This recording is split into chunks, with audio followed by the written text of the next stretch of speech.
He brought his mistress home. I left. At the gala, he raged when my new husband took my hand. He walked through the front door of her family's mansion with another woman on his arm, and he didn't even have the decency to look ashamed. Seo Tae-jin stood in the marble foyer like a man who owned the world, his mistress pressed against his side, pearls glinting at her throat. Her mother's pearls.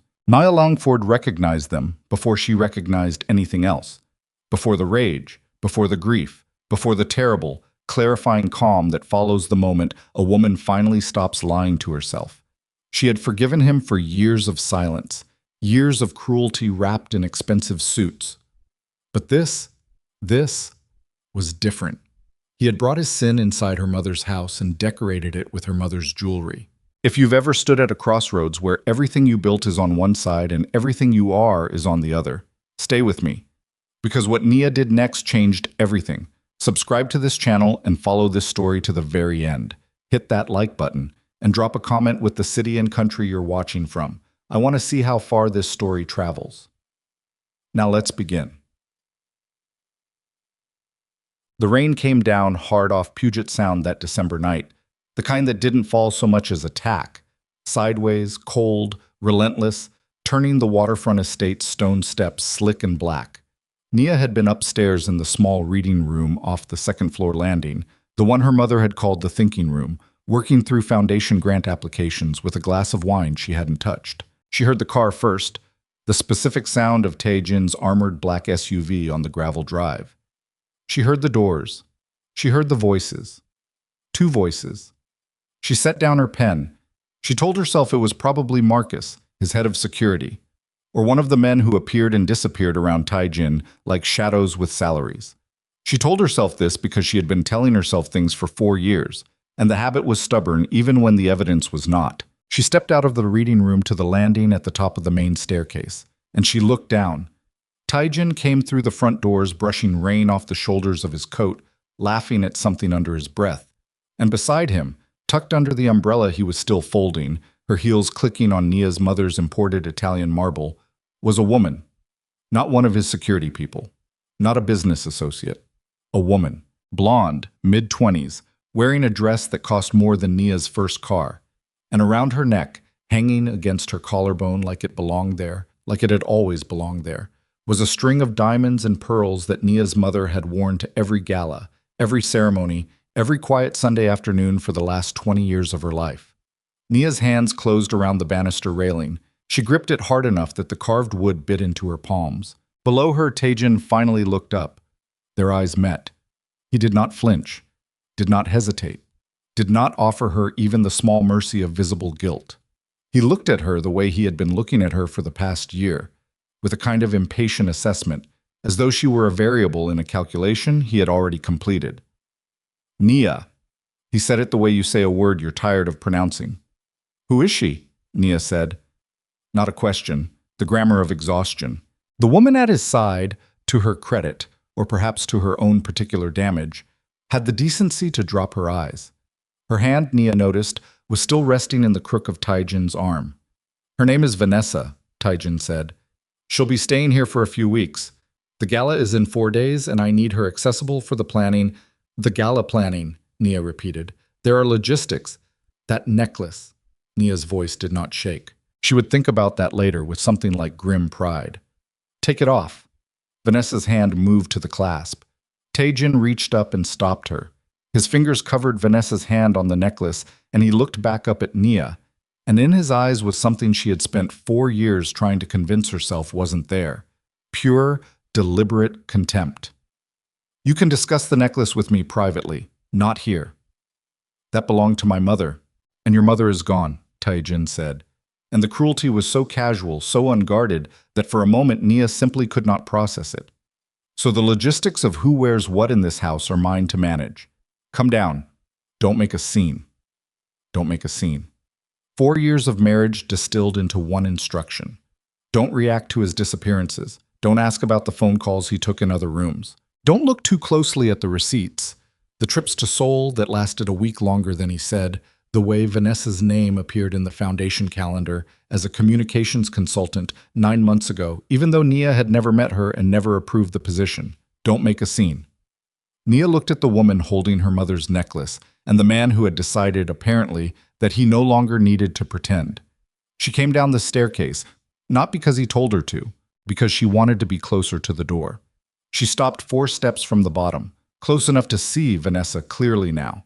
The discomfort in her expression, the way she wasn't quite making eye contact with anyone in the room, the slight pallor under foundation that suggested she hadn't slept well and had perhaps not fully understood what she was walking into tonight. "Vanessa," Nia said quietly, "that necklace was my mother's. She wore it to the opening of the Langford Children's Clinic. She wore it when she received the governor's humanitarian award. She wore it the night she was admitted to the hospital for the last time and never came home. I would like you to take it off." Vanessa looked at Tae-jin. That single glance, the way the woman checked for permission, told Nia everything she needed to know about the shape of this relationship. "She'll keep it for the gala appearance," Tae-jin said flatly. "The piece photographs well, and it's in the Foundation's historical photo archive. It's a branding asset at this point. You can have it back next week." Branding asset. Nia's mother's necklace. A branding asset. She looked at her husband, this man she had married on a rainy afternoon not unlike this one, in a small ceremony at her mother's insistence, believing that love could be patient enough to change even difficult people.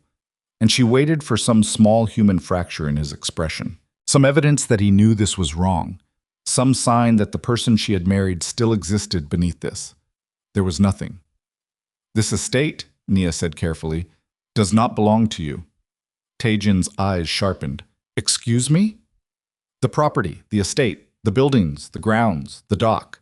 None of it belongs to you. It never has. It belongs to the Langford Family Trust. My name, my family's name, not yours." The room was absolutely quiet except for the rain.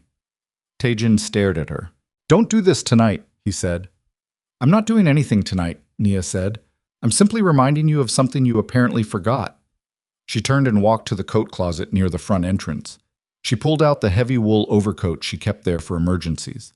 She would understand later, with the particular clarity of hindsight, that some part of her had known this coat was going to be important eventually. She put it on. Behind her, she heard Tae-jin's voice drop into the register it used when he was managing a situation. The quiet, controlled tone. The one that had always made her chest tighten. "Nia, if you walk out that door tonight, I am not coming after you." She buttoned the coat slowly. She picked up her bag from the hall table. She had her phone, her keys, her wallet. She had Marceline Graves's number memorized. She put her hand on the door. "For once, Tae-jin," she said, "keep your promise." She walked out into the rain. The cold hit her like a statement. She made it to the end of the drive before her hand started shaking. Not from fear, she realized, pressing her palm flat against the wet stone of the property wall. From relief. From the terrifying physical sensation of a pressure that had been building for 4 years finally releasing. She dialed Marceline. 3 rings. "Nia." The older woman's voice was alert immediately. No sleep fog, no confusion. 70 years old and still sharp as a courthouse step. "What happened?" "He brought her home," Nia said. A pause. Not surprised, so Marceline had been fielding Nia's careful, measured concerns for 11 months. She had been building toward this conversation the way a good attorney builds toward a verdict, quietly, methodically, never showing her cards early. "All right," Marceline said. Where are you?" "End of the drive, on the street." "Stay there, I'm sending a car. 20 minutes. "The necklace," Nia said. "He let her wear my mother's—" "I know." Another pause, then gently, "Nia, are you steady?" She looked back at the lit windows of the estate. She could see Tae-jin's silhouette in the foyer, still standing there, phone already at his ear, already managing the situation, already calculating what her exit cost him. Not once did the silhouette move toward the door. "I'm steady," she said. "Good. Because we have a lot of work to do before morning." The car was a black sedan with a driver Marceline had used for 30 years, a quiet, broad man named Dwight, who never asked questions and kept the partition up without being told. Nia sat in the back and called through the rain-streaked window at nothing in particular while Marceline talked. The estate security protocols, the access codes. Vanessa Crow's visitor authorization, issued 3 months ago, Nia now learned, on a document bearing Tae-jin's signature and countersigned by a Foundation employee who had since quietly left the organization. Marceline had been watching the documents. Nia had given her the authority to watch them 16 months ago, on an afternoon that felt at the time like paranoid precaution and felt now like the most important hour of her adult life. The jewelry recovery, Marceline was saying. The necklace is documented in your mother's estate inventory as a personal bequest to you specifically, not marital property, not Foundation property. We can move on that by morning. He said it was a branding asset. Marceline made a sound that in a different context might have been a laugh. Yes, he can tell that to the estate attorney. Outside the window, Seattle moved past in wet amber and gray. The restaurant lights, the late commuters hunched into their coats, a woman walking 2 dogs under an umbrella the wind was already winning against. A city full of people who had no idea that a Korean mob boss was about to discover, slowly and then all at once, that the empire he had built was held together by the woman he had just shoved out his front door. The Foundation accounts, Nia said. Yes. How bad? Marceline paused in the specific way attorneys pause when the answer is bad, but manageable. There are irregularities. Payments to a communications consulting entity that appears to belong to Miss Crow, going back 11 months. Foundation-covered travel that doesn't align with any program activity. Several business introductions routed through charitable relationships that we'll need to trace carefully. Nia closed her eyes. She had known. Not the specifics. She had deliberately not looked directly at it, the way you don't look directly at a bright light, because looking at it directly meant making decisions she hadn't been ready to make.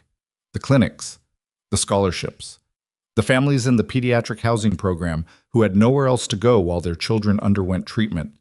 If she moved recklessly, she didn't hurt Tae-jin. She hurt them. She had spent 11 months making sure she wouldn't have to make that choice. The children's programs, she said, protected, all of them. I've had the structural work done for 6 months. If we remove him tonight, the programs don't lose a single dollar. The tightness in Nia's chest released another fraction. Then remove him, she said. By 4 in the morning, the estate security codes had been changed. By 6, Vanessa Crow's Foundation access had been formally revoked. By 8, 3 of Tae-jin's closest business allies had received governance compliance notices from Langford Foundation Legal Counsel. Nia did not sleep. She sat at the kitchen table in Marceline's house, an old craftsman near Capitol Hill that smelled permanently of Earl Grey and old paper, and worked through documents while Marceline's assistant ran between the printer and the table with the focused efficiency of someone being paid very well for a very important night. At 9:14 in the morning, Tae-jin called. Nia watched the phone buzz on the table. She let it go to voicemail. At 9:23, he called again. She put the phone face down. At 9:40, she received a text message. No greeting, no preamble, just, "Come home. We can discuss this like adults." Nia read it twice. She put the phone back down and picked up her coffee. Marceline waited until the second cup before she said it. "There's something else you should know." Nia looked up from a document outlining the trust's ownership rights over every commercial tenant in the Langford portfolio. 11 buildings, 3 parking structures, and a waterfront development parcel that Tae-jin had been quietly negotiating to use as collateral for a private loan. "How bad?" Nia asked. She had started leading with that question. It seemed efficient. "Not bad," Marceline said, and there was something in her voice that was almost careful. "But significant, and you deserve to hear it clearly." She set a slim folder on the table. Nia opened it. Inside was a divorce decree, signed and stamped, a settlement agreement, and a second document, a marriage certificate. She read it twice. Nia Adiz Langford and Elias James Rourke. Date of marriage 8 months ago. She had known this was coming. She had signed these documents herself, in this room, with Marceline as witness and Elias sitting across from her with his hands wrapped around his own coffee. Not pressuring, not performing, just present. The way Elias was always present. But seeing it printed, stamped, legal, real, something moved in her chest that she hadn't expected. "You look surprised," Marceline said. "You were there." "I know." Nia touched the edge of the marriage certificate. I keep forgetting it's real." "It's real," Marceline said. Outside, Seattle was waking up. Inside the estate on the waterfront, Tae-jin Seo was about to discover that the quiet wife he had publicly humiliated had not simply walked out into the rain. She had walked into a life she had already begun building, without his permission, without his knowledge, without him.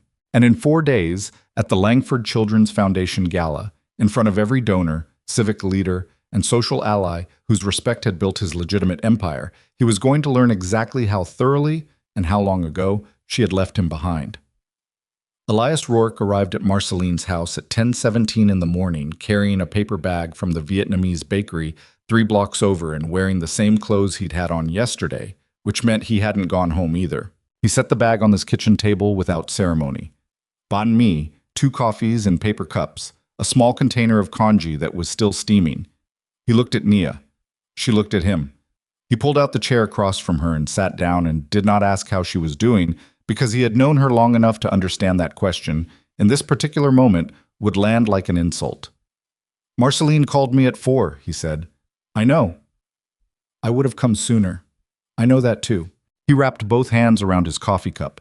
He had large hands, Elias, broad across the knuckles, a small scar along the left thumb from a broken window latch in the legal aid office. He'd run out of a converted storage unit for the first 3 years of its existence. I was 41 years old and had spent most of those years doing exhausting, underfunded work for people who couldn't pay him, and it showed in his face in a way Nia had always found more trustworthy than the polished ease Tae-jin wore like cologne. "He's been calling," she said. "I figured. I haven't answered." Elias nodded once.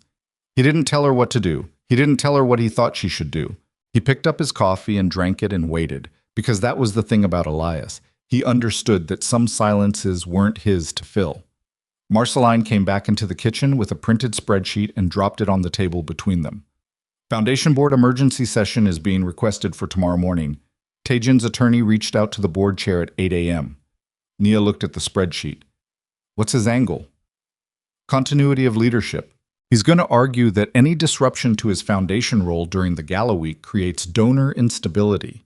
Marceline pulled out her own chair and sat down with the deliberate ease of a woman who had been sitting down into difficult rooms for 50 years.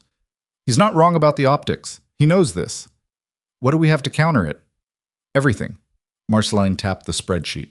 "But timing matters. If we release the financial irregularities before the gala, we risk the story overtaking the event and pulling donor attention away from the programs. If we wait until after, he uses the 4 days to consolidate." "Yes." Nia looked at the ceiling. The plaster was old, cracked in one corner near the window, and she had stared at that same crack during 3 different conversations in this kitchen over the past year and a half. It had become a strange kind of anchor. "The gala itself," she said. "We use the gala." Marceline and Elias exchanged a look. "Walk me through it," Elias said. "What?" Tae-jin's second attorney. Not the foundation one, the other one. The Korean man named Park, who flew in from Los Angeles and had never in 15 years of service asked Tae-jin a question he didn't want answered, arrived at the estate at noon and found his client standing in the kitchen in yesterday's shirt, eating cold rice from a takeout container with the focused aggression of a man who was furious and hadn't decided at what yet. "She changed the security codes," Tae-jin said before Park had his coat off. "I heard." "She revoked Vanessa's access." "Also heard." 3 of my business partners received legal notices from Langford Council this morning." Tae-jin set down the container. "Before 9 a.m., she had this ready." Park put his briefcase on the counter, which was the closest he ever came to showing surprise. "How long?" "I don't know." Tae-jin's jaw worked. "I don't know how long. The foundation accounts?" "She's had those audited." Park was quiet for a moment. He was a careful man. Not a brilliant one, but careful in the way that small, precise instruments are useful. He picked his words with the same attention a surgeon might pick a tool. "Tae-jin, I need to ask you something, and I need you to answer me honestly, not the way you answer people you're managing." Tae-jin looked at him. "The arrangement with Miss Crow," Park said. "Foundation funds. How direct is the connection?" The silence lasted 4 seconds. Park closed his eyes briefly and opened them again. "All right." "It's explainable," Tae-jin said. "It's discoverable," Park said, which at the moment is a significantly more important quality. Tae-jin pushed away from the counter and walked to the window. Outside, the rain had stopped and the sound was that particular flat gray that made the waterfront beautiful in a punishing kind of way. He looked at it without seeing it. I was trying to locate the moment. The specific moment when the calculation had shifted, when the woman at the top of the stairs had become someone other than the manageable, loyal, quietly suffering wife he had built his legitimate life around. He couldn't find it. That was the part that kept snagging. Not that she had left, not even that she had clearly been preparing to leave, but that he couldn't identify when she had stopped being predictable to him, and he had not noticed. The Gala board session, he said. I want to be in that room. I'd advise against, I want to be in that room, Park. Park picked up his briefcase. Then we have 20 hours to prepare. Vanessa Crowe had not slept in the guest room of the estate. She had tried. She had lain down on the bed, a large, immaculate thing with linen sheets and 4 pillows, in cases that probably cost more than her monthly rent had been 2 years ago, and stared at the ceiling while rain knocked against the window and Tae-jin's footsteps moved through the floor below her like something pacing. At 2 in the morning, she got up and sat in the chair by the window. She was not a stupid woman. She had understood in the abstract that Tae-jin was married. He had told her, calmly and early, that his marriage was a legal and social arrangement that had been hollow for years, that his wife was not a person who felt things deeply, that Nia Langford was a name attached to a trust fund and a family reputation and very little actual feeling. He had said this so consistently and so evenly that Vanessa had come to hold it as established fact the same way you accept any piece of information delivered by a confident person who appears to know more than you do. She thought about the way Nia had looked at her from the top of those stairs, not with the blankness of a woman who felt nothing, with the terrible, focused clarity of a woman who felt everything and had made a decision. She thought about the necklace. Your mother wore it the night she was admitted to the hospital for the last time and never came home. Vanessa had not taken the necklace off after Tae-jin finally went to sleep. She had sat in this chair in the dark with her hand pressed against it and felt, for the first time since she'd accepted the consulting contract and told herself it was just business, the full weight of what she had walked into. At 6 in the morning, she called her own attorney, who was a small, efficient man in Belltown whom she paid a monthly retainer she could not quite afford. He answered on the second ring. She told him quietly and in rough order everything she knew. He was quiet for a long time after she finished. Vanessa, he said, the auditors. Have they contacted you directly? Not yet. They will. When they do, he paused. Don't call Tae-jin first. Call me. She looked at the necklace still in her hand, the diamonds cold and the pearls warm in a way that seemed like it should have been the other way around. What do I do about the necklace? She asked. Another pause. Return it. Today. Don't wait. The foundation board session happened in a glass-walled conference room on the 14th floor of a building downtown that Nia's grandfather had commissioned in 1971, and her mother had renovated in 2003. And whose lobby still bore a small bronze plaque with the Langford name in plain letters that her mother had insisted be smaller than the building's street address. 8 board members. Marceline at Nia's right, Tae-jin across the table with Park beside him, and another attorney Nia didn't recognize on his left. The chair of the board was a 73-year-old woman named Dorothy Osei, who had known Nia's mother for 40 years and had sat on this board for 22 of them. She wore reading glasses on a beaded chain and had the posture of someone who had never found comfort particularly interesting. We are here, Dorothy said, to address the governance question regarding executive authority in the Foundation's operational structure during the transition period preceding this weekend's gala. We are not here to litigate personal matters. Anyone who confuses those two things will be asked to leave. Are we clear? Nods around the table. Tae-jin did not nod. He looked at Dorothy with the expression of a man accustomed to boards that respected him, and Dorothy looked back at him with the expression of a woman who had outlasted 4 mayors, 2 recessions, and 1 genuinely catastrophic foundation scandal in 1998 that nobody discussed anymore, and she did not blink first. Park spoke first. Continuity of leadership, Gala Week. Donor relationships that had been cultivated through Tae-jin's personal connections. The risk of leadership instability signaling internal conflict to major donors. It was competent. Nia gave him that. Then Marceline opened her folder. She did not raise her voice. She did not perform. She laid documents on the table with the calm of someone who had been doing this for 50 years and had no patience left for theater. Consulting payments, 11 months of them, 11 man. The entity receiving them was registered in Nevada under a name that was not Vanessa Crow's but traced to her through a three-step ownership structure that had taken Marceline's forensic accountant 4 days to fully map. Foundation travel records. 7 trips with costs covered through program budgets, none of which aligned with any documented program activity. 3 business introductions, high-value ones. Introductions worth hundreds of thousands in deal flow, routed through charitable donor relationships, effectively using the Foundation's philanthropic credibility as a networking lubricant for private commercial transactions. Dorothy Osei took off her reading glasses.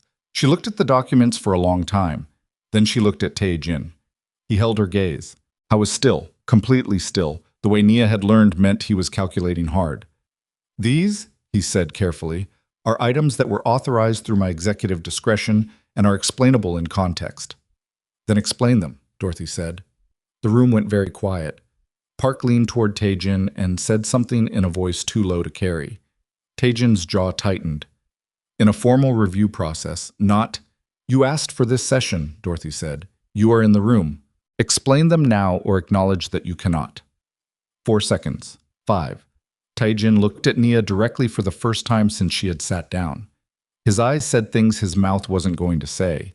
Accusation, warning, the old wordless language of their marriage that she had spent 4 years learning to translate. She looked back at him with nothing, not triumph, not cruelty, nothing, because she had learned, over 11 months of preparation, that the most devastating thing she could show him was the simple, uninterested face of a woman who was no longer afraid of what he might do next. "Mr. Seo," Dorothy said, "I'm going to ask the board to vote on a temporary suspension of your executive authority pending forensic review of these documents. You have 60 seconds to give me a reason not to." Tae-jin said nothing. Dorothy looked at the board. "Motion to suspend?" 6 hands. Motion carries. She put her glasses back on. "Marceline, the Foundation's legal counsel will have full access to all relevant documentation by end of day. Nia, the Gala chair responsibilities transfer fully to you, which I understand is merely a formality since you appear to have been running this event regardless." She looked around the table. "We are adjourned." Chairs scraped. People gathered papers. Tae-jin did not move. He sat at the table while everyone else stood up around him, and his stillness was the worst kind. The stillness of a man who is used to being the most dangerous thing in the room and is realizing, for the first time, that danger is not the same as power. Park touched his arm. Tae-jin stood. He buttoned his jacket with precise, unhurried movements. He walked to the door. He stopped with his hand on the frame and turned back to look at Nia, who was talking quietly with Dorothy, and had not watched him leave. He waited. She did not look up. He left. The necklace arrived at Marceline's office by courier at 2:30 that afternoon, in a small velvet pouch inside a padded envelope with no return address. There was a handwritten note inside, 3 lines, on paper that had clearly been handled a lot before it was finally written on. "I didn't know about the necklace. I'm sorry." V. Marceline brought it to Nia, who was at the desk in the small office adjacent to Marceline's, working through donor communication drafts for the gala. Nia held the pouch in her palm for a moment without opening it. Then she opened it and let the necklace fall into her hand. The diamonds caught the gray afternoon light from the window. The pearls were warm, the way they always were. The way her mother always said meant they were real. Real pearls are always warm, baby, because something living made them. She sat with it for a while. Elias appeared in the doorway. He did not come in. He looked at the necklace in her hand and then at her face, and he said nothing, which was exactly right. "She sent a note," Nia said. "What did it say?" "That she didn't know." Nia turned the necklace over. "About the necklace specifically. Do you believe her?" Nia thought about the woman standing in the foyer with her eyes down, hand moving automatically to the clasp when Nia asked. The discomfort that hadn't looked like guilt, but had looked very much like confusion. "About the necklace," Nia said. "Yeah, I believe her about the necklace." Elias was quiet. "About the rest of it," Nia said. "I think she believed what he told her. I think he's very good at telling people what they need to hear to do what he needs them to do." "He is," Elias said. Nia closed her fingers around the necklace. "She's talking to investigators." Her attorney called Marceline an hour ago. She's cooperating. Nia set the necklace carefully on the desk. She would put it on in 3 days, at the gala, at the top of the Langford Museum staircase with Elias beside her, and Tae-jin would see it against her skin from 30 feet away and understand in one visceral instant everything that had shifted. But that was in 3 days. Right now there was a phone buzzing on the desk. Not hers. Elias's. He looked at it, and a slight tension moved through his shoulders. "What?" Nia said. "His guys," Elias said. "Not legal. The other kind." The air in the room changed. Nia had known, in the theoretical way you know a dangerous thing when you've been studying it from a careful distance, that Tae-jin would reach a point where the legitimate levers stopped working and he would reach for the others. The ones he'd built before he had a Langford name to launder him respectable. The ones that operated in the hours between 2 and 5 in the morning and left no paper trail. She had planned for this too, not as thoroughly. There were limits to how thoroughly you could plan for that particular category of problem. "How close?" she asked. "Marceline's building. Watching." "They're watching," she said, not moving. "Not yet." She was quiet for a moment. "He won't touch me directly. It would destroy everything he has left." "I know that," Elias said. "I'm not sure his guys got the same memo." He was keeping his voice level. She could see what it cost him.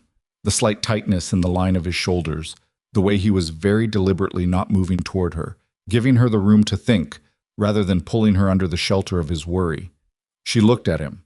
This man who had spent 3 years helping her quietly and without drama, who had sat across from her in Marceline's kitchen 8 months ago and said simply, "If the legal structure is cleaner, if we're married, then let's be married.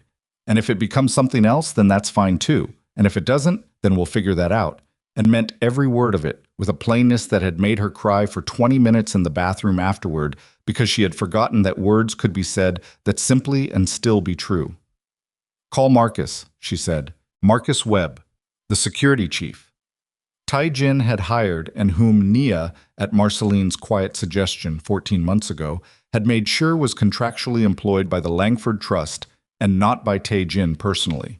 Elias called Marcus. That night, Tae-jin sat alone in the estate's dining room at the long table that could seat 20 and ate nothing and drank 2 fingers of whiskey and thought about the vote. 6 hands. He had built relationships with 4 of those board members personally.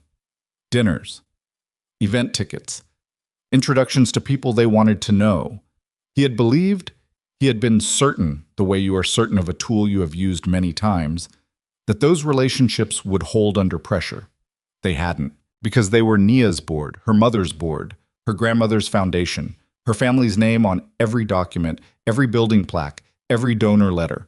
He had operated inside her world for 4 years and had somewhere, without noticing the exact moment of it, confused access with ownership. His phone showed 14 messages from people in Seoul. The legitimate side, business partners, bankers, the developer who had been waiting on the waterfront parcel deal. Word moved fast when Foundation Authority was suspended. It moved faster when the family name connected to your deals belonged to the woman who had just suspended it. He poured another finger of whiskey. He thought about Nia at that table, her face when he had looked directly at her, the complete terrible absence of fear. He had spent 4 years managing her fear, calibrating it, not enough to make her flee, enough to keep her careful. It was a system he understood. It had worked. At some point it had stopped working, and he had not seen it. He picked up his phone and called a number he hadn't called in 8 months. The man who answered had a Seoul area code and spoke in Korean and did not say hello. "The Gala," Tae-jin said. 3 days. "What do you need?" Tae-jin was quiet for 3 full seconds, long enough that the man on the other end waited without speaking, because he knew better. "Information," Tae-jin finally said. "The attorney, Rourke, everything." He hung up. He sat in the dining room for another hour. Then he went upstairs to the master bedroom, stood in the doorway for a moment, looking at the perfectly made bed. She had always made the bed, always, even the mornings after the worst nights, and went back downstairs to sleep on the study couch instead. He could not articulate why. He just couldn't go in there. 2 days before the gala, Tae-jin's sole contact delivered. Elias James Rourke, 41. Born in Baltimore, raised partly in foster care, law degree from University of Washington on a full scholarship. 14 years running the Pacific Northwest Children's Legal Aid Organization. No criminal record. No financial irregularities. No pressure points of the conventional kind. And one other thing. Married. 8 months ago. Small ceremony. Witness. Marceline Graves. Spouse Nia Adeze Langford. Tae-jin read the report 3 times. Then he set it down on the desk in the study. His study, the one with the locked cabinet that contained documents Park didn't know about, and the organization's operational files that predated his legitimate life by 15 years. He sat very still. Married. She was married. While she was still legally his wife, he had been certain of this. He had the marriage certificate, the original, right here in this drawer. She had married someone else. He opened the drawer. He pulled out the marriage certificate. His name, her name, date, signatures. Then he pulled out the settlement document that Park had flagged 6 months ago, the one Nia's attorney had sent through with a dense package of trust restructuring paperwork, the one Park had told him to read carefully, and Tae-jin had skimmed and signed because he had been on a call with Seoul, and the paperwork had seemed, as her paperwork always seemed, to be about things that were hers rather than things that were his. He read it now. All of it. Every page. On page 11, paragraph 4, he found what Nia had buried there in plain language. A legal dissolution clause, cross-referencing existing statutes, executed and binding upon signature.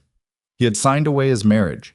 He had signed it in his own hand with his own pen on a Tuesday afternoon in April while talking to a banker in Seoul about a deal that had since fallen through anyway.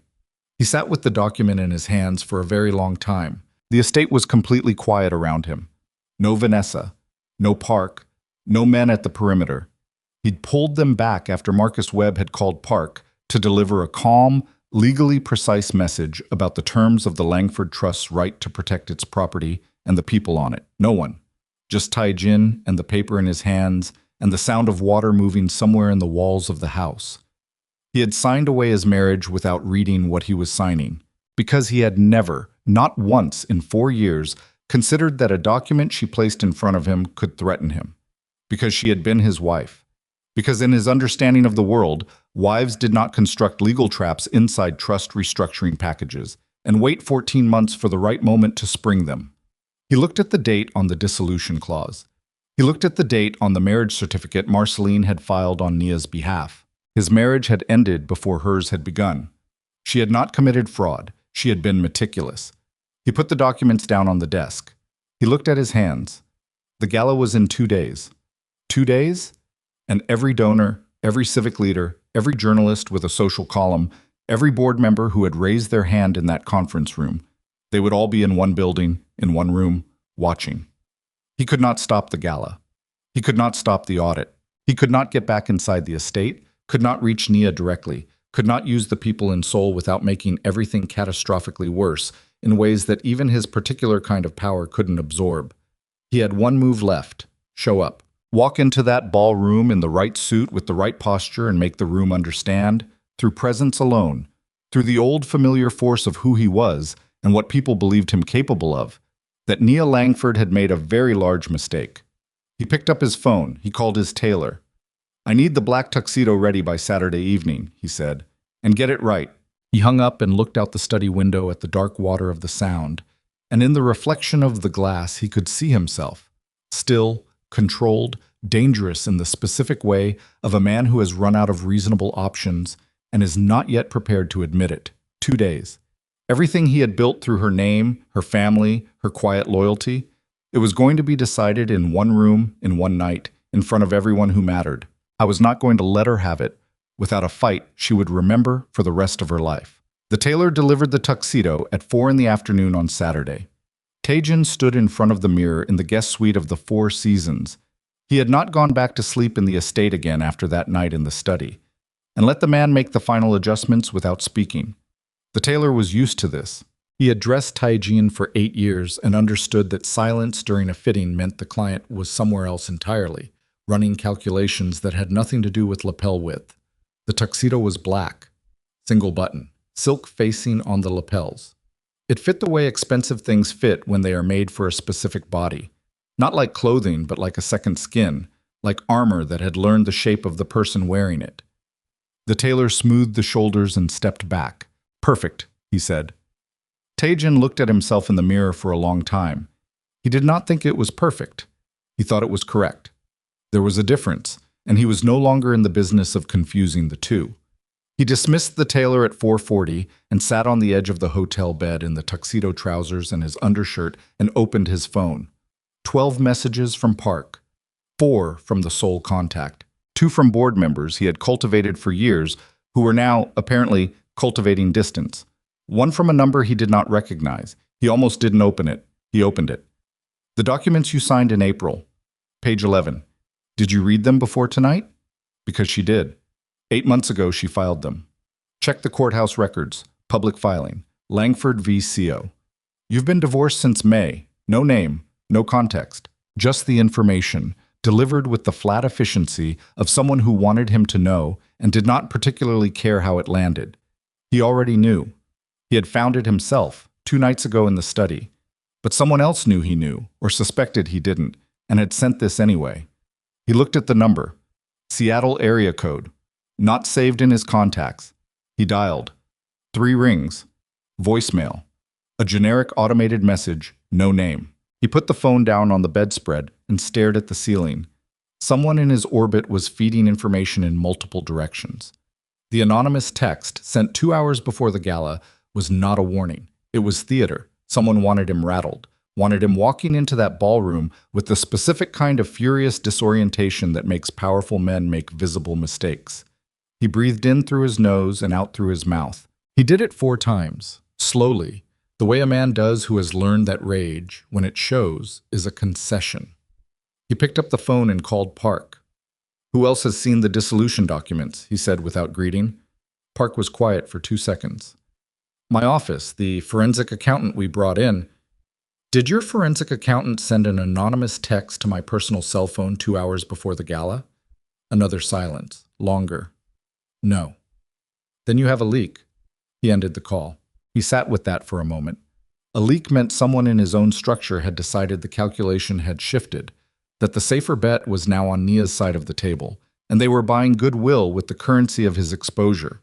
He had built his organization on loyalty maintained through consequence. The problem with that particular architecture was its fragility under the specific pressure of a situation where he could no longer make credible promises about what the consequences would be. He finished dressing. Shirt, cufflinks, plain brushed silver, his mother's choice for him years ago when he was 22 and trying to look like something he wasn't yet. Jacket. He stood in front of the mirror again, the complete version this time, and looked at himself the way you look at an opponent you respect and intend to destroy. He called for the car. The Langford Museum sat on a rise above the waterfront, a building that managed to be simultaneously imposing and human-scaled, all stone and glass, its main entrance approached by a sweep of steps that had been photographed at approximately 40 years' worth of Seattle's important evenings. Tonight those steps were lined with low warm lights, and a queue of black cars was moving slowly up the curved drive, and the guests arriving in them were exactly the kind of people who understood, without being told, that the act of attending this particular gala in this particular year carried a meaning beyond philanthropy. Word had moved, it always did, in this city, in these circles. Nia Langford had left Seo Tae-jin. The foundation had suspended his authority. There were auditors. There were documents. Nobody knew the full shape of it yet, but the outline was visible, and Seattle's philanthropic and civic elite had the particular social instinct of people who have survived many such outlines and know to locate themselves on the correct side before the full picture develops. They had all come tonight to see what the full picture looked like. Nia knew this. She stood in the dressing room off the museum's main office, a small room with a makeup mirror and a rack of hanging clothes that belonged to the foundation's events coordinator, and looked at herself in the mirror while her friend Danielle worked on the clasp at the back of her gown. The gown was emerald, deep, saturated, the color of something living. She had chosen it 3 weeks ago, before any of this had reached its current shape, because her mother had always said green against her skin was the most honest thing she could wear, and tonight of all nights she wanted to be honest. The necklace was on the small table beside the mirror. Danielle saw her looking at it. "You want me to? Give me a minute." Danielle stepped back. Nia picked up the necklace herself. She brought it up and settled it against her collarbone and worked the clasp with fingers that were steadier than she expected them to be. She looked at herself in the mirror. Diamonds, pearls, her mother's face looking back at her from 30 years of memory. She took one slow breath. "Okay," she said. Danielle opened the door. "Oteb." Elias was waiting in the corridor outside. He was in a dark suit, charcoal, well-fitted, the kind of suit that did not announce itself. And he had clearly just come from talking to Marcus Webb because he had the expression he wore after security conversations, alert in a way he was working to keep from showing. He looked at her. She watched him take her in, the gown, the necklace, the particular quality of composure she was wearing, and she watched something settle in his face, not relief. Something quieter than relief. "Marcus says he's here," Elias said. "Already?" "Arrived 5 minutes ago. Came in through the main entrance alone. His attorney is somewhere in the building, but they came separately." Nia absorbed this. "His men?" "Two outside. Marcus has eyes on them. They're not moving." "He wants the room," she said. "He's going to try to work the room before it starts." "That's what Marcus thinks too." She looked at Elias's face. I was not trying to tell her what to do. He was not angled toward the exit or toward the ballroom with the posture of a man who had decided. He was standing in the corridor waiting for her to decide because that was who he was, and she thought, not for the first time and not with any dramatic weight, just as a clean, simple, privately registered fact, that she loved him in a way that had nothing to do with need. "Let him work it," she said. "We come in from the main staircase, 8 o'clock, as planned. By the time we walk in, every conversation he's managed to have will turn around and look at us." Elias nodded once. "Marceline's ready?" Marceline was born ready. The smallest possible smile crossed his face. "Okay." She turned toward the corridor. He fell into step beside her. He did not take her arm. He did not steer her. He walked beside her the way people walk beside each other when they have chosen to be in the same direction, and that difference, even now, even tonight, was not small. Tae-jin had been in the ballroom for 11 minutes and had spoken to 7 people when he understood that the room had already been managed. Not overtly. There was no visible signal, no obvious turning away. The people he approached greeted him with the correct warmth, the practiced Seattle social warmth that could mean anything and committed to nothing. They shook his hand, asked surface questions, laughed at appropriate moments. But their eyes kept moving to the main staircase. They were waiting. He could feel it.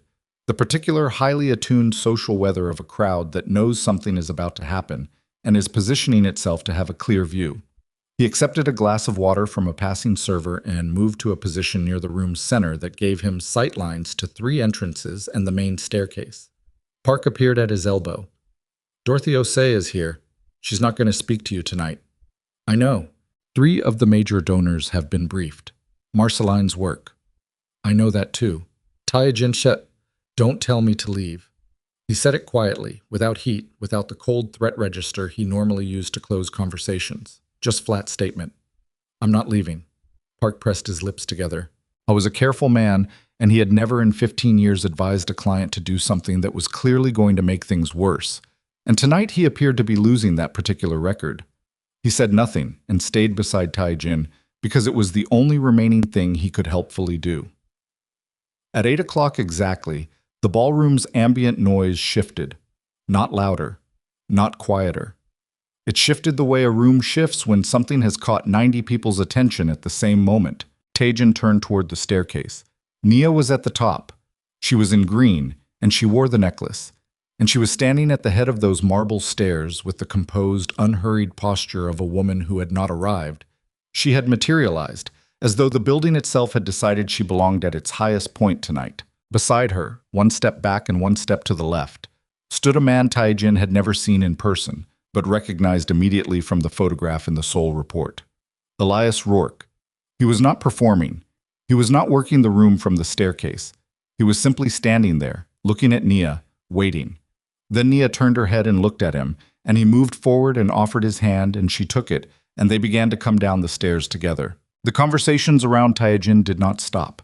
They continued in the normal way of ballroom conversations, surface and social. But something had shifted in the room's attention. A collective, silent recalibration, dozens of minds updating their understanding of what tonight actually was. His feet were moving before he decided to move them. He crossed the ballroom. He was aware of Park saying his name behind him. He did not stop. He reached the base of the staircase as Nia and Elias came off the last step. He looked at Elias, at the hand holding Nia's, at the particular ease of it, not a statement, not a performance, just two people who had held each other's hands enough times that it had become natural. "Take your hand off her," Tae-jin said. He said it quietly enough that only the four people within arm's reach could hear it. Nia, Elias, a Foundation board member named Charles, who was pretending to study his program, and Marceline Graves, who had appeared from somewhere near the coat room and was standing 3 feet to Nia's left with the expression of a woman watching a chess game she already knows the outcome of. Elias looked at him. He did not move. He did not square up. He did not puff. He was simply still, looking at Tae-jin with the calm of someone who had thought about this moment and was not surprised to find himself in it. "She decides who touches her," Elias said. 3 words that were not a challenge, just a fact. Tae-jin's eyes moved to Nia. She looked back at him without fear, without cruelty, without... And this was the thing that hit him like a physical blow. Any of the old, familiar, anxious monitoring she had always done, the watching of his face for weather. She was just looking at him, clear and still and completely, entirely unafraid. He had managed her fear for 4 years. He had nothing left to manage. "You're not his wife," Tae-jin said. Low, precise. "Whatever document you filed, whatever attorney you paid, that isn't legal. I have our marriage certificate." "You also have the dissolution agreement you signed in April," Marceline said pleasantly, from 3 feet away. Tae-jin looked at her. "Page 11, paragraph 4, Marceline continued, with the academic pleasure of a woman quoting something she had written herself. "You initialed every page, including that one. We have the originals. The courthouse has the filing." "I didn't—" He stopped. He was not going to say he didn't read it. Not in this room. Not in front of these people. "Tae-jin." Nia's voice was quiet. Not gentle. Just quiet. "I need to go speak to our donors. If you want to discuss the legal documents, call Marceline's office Monday morning." She moved past him. Elias moved with her. Not in front of her, not shielding her. Beside her. 2 people walking in the same direction. Tae-jin stood at the base of the staircase and watched them cross the ballroom, watched the room part and reform around them the way rooms do around people who belong, and felt something happening in his chest that he did not have immediate language for because he had spent 44 years building himself into the kind of man who did not feel things in his chest in ballrooms. Park was at his elbow again. "We should find a quiet—" "She's going to speak," Tae-jin said. "Tonight. From the stage." "Yes." "What is she going to say?" Park hesitated. "We don't know the specific—" "What is she going to say, Park?" "The audit findings are going to be disclosed to the board officially tonight. The major donors have already been individually briefed.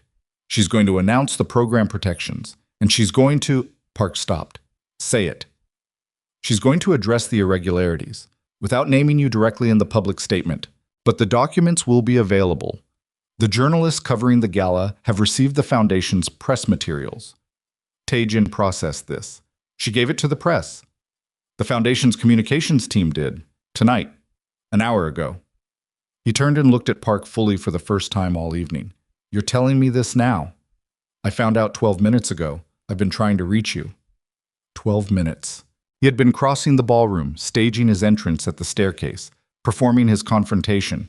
And while he was doing that, the story was already moving, already in the phones of the journalists standing near the bar with their press badges and their glasses of sparkling water, already becoming the shape it would hold in tomorrow's morning edition. He was not the story tonight. He was the subject of the story. There was a difference, and it was the kind of difference that did not reverse. His phone buzzed in his jacket pocket. He pulled it out. Seoul. The main number, not the contact. The organization's administrative line. He stepped away from Park and answered. The voice on the other end spoke in Korean and spoke quickly, and the content of what it said was this. The waterfront parcel deal, the one he had been using Langford Trust relationships to lubricate for 14 months, had been formally flagged by the investors' legal team following tonight's Foundation press release. The investors were pulling back pending review. The collateral arrangement was being voided. Tae-jin listened without speaking. Do you understand the exposure? The voice asked. Yes, he said. Then you understand what we need you to do. He looked across the ballroom. Nia was standing with Dorothy Osei and two major donors near the far window, and even from this distance he could read the quality of the conversation. Relaxed, warm, the donors leaning toward her rather than away, Dorothy with her hand briefly on Nia's arm in the manner of someone offering endorsement. I understand, he said. He ended the call. Park was beside him again. What do they need? Tae-jin did not answer immediately. He looked at the room, at the donors, the board members, the journalists, the civic leaders whose photographs he had once appeared in, standing at this woman's side, wearing her family's legitimacy like a coat he had borrowed and never returned. He looked at the stage at the far end of the ballroom, where in 40 minutes Nia would stand and say the things she had been preparing to say for 11 months. He looked at Elias Rourke, who was at the bar now getting 2 glasses of water, completely at ease, a man who moved through this room like someone who had earned his right to be in it. Everything I built here, Tae-jin said, very quietly, not to Park specifically, but to the room, to the air, to himself. Every legitimate connection, every donor relationship, every board appointment, every press photograph. Park waited. It was hers, Tae-jin said. All of it. Yes, Park said. I thought... He stopped. He looked at the floor, then back up. I thought being inside it long enough made it mine. I know. Tae-jin put his phone back in his pocket. His hand came out of the pocket and he looked at it for a moment. This hand that had signed documents without reading them, that had rested on Vanessa's hand over Nia's mother's necklace, that had gestured and directed and controlled, and then he put it at his side. She's going to speak in 40 minutes, he said. Yes, and I can't stop it. No. He looked across the room one more time, at Nia, who was laughing at something Dorothy had said, laughing genuinely, her head tilted back slightly, the necklace catching light. The room, the people in it, the years. Something was ending, and he could feel it the way you feel the last of something. Not with violence, not with the dramatic rupture he might have predicted for himself, but with a dull, comprehensive weight, the specific gravity of understanding that arrives after it is already too late to do anything with it. I need you to do something for me, he said to Park. Of course. I need you to reach out to the Foundation's legal counsel. He paused. Not to fight, to negotiate. Park blinked. It was for Park.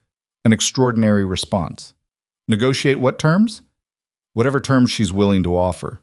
He straightened his jacket. I want to know what she's willing to give me in exchange for a clean exit. Park stared at him for a full 3 seconds. She won't give you much, Park said carefully. I know. Tae-jin picked up a glass of water from a passing server's tray and drank half of it.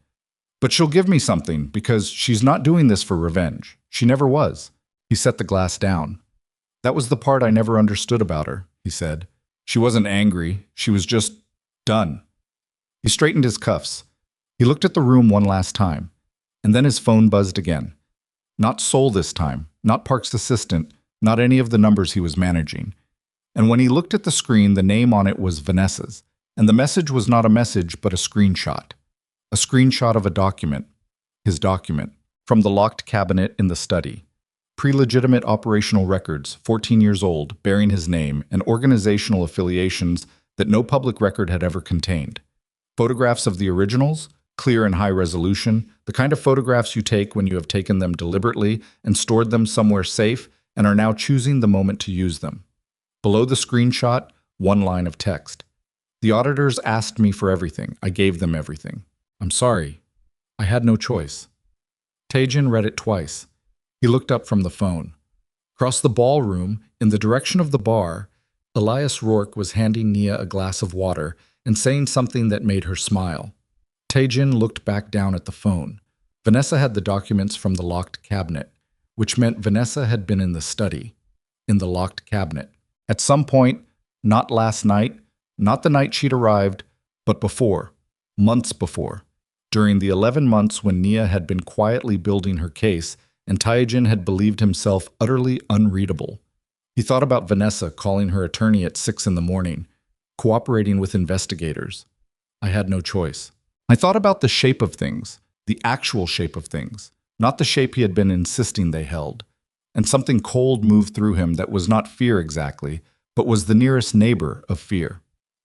Vanessa had not stumbled into his life. She had been in it long enough, and trusted enough, and given enough access to certain rooms, that the operational documents from a locked cabinet in his private study were now in the hands of forensic auditors 2 hours before the most important public event of his wife's career.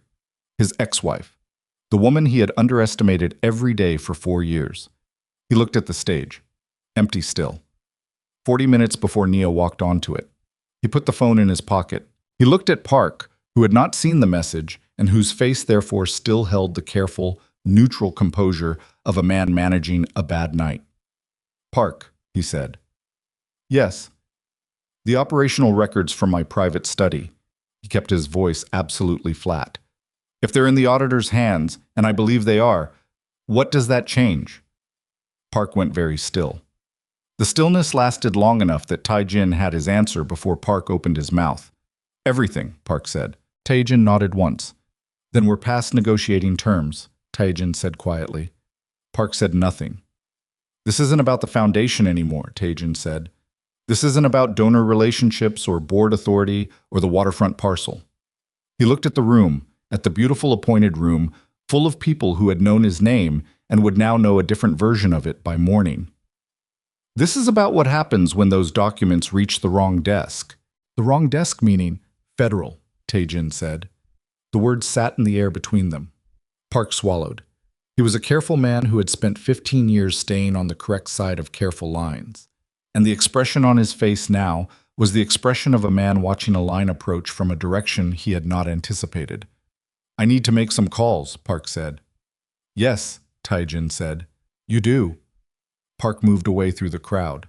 Tae-jin stood alone in the center of the Langford Museum ballroom in his black tuxedo and looked at the room around him. The donors, the board members, the journalists, the civic architecture of legitimate power he had spent 4 years constructing inside this woman's life, and understood, with a clarity that had the particular brutal quality of arriving 4 years too late, that he had built his entire respectable existence on a foundation that was never his to build on, and that the woman who had given him access to it had spent 11 months quietly, methodically, and completely dismantling his claim to every piece of it, not out of cruelty, not out of revenge, out of the simple, devastating requirement that she reclaim what had always been hers.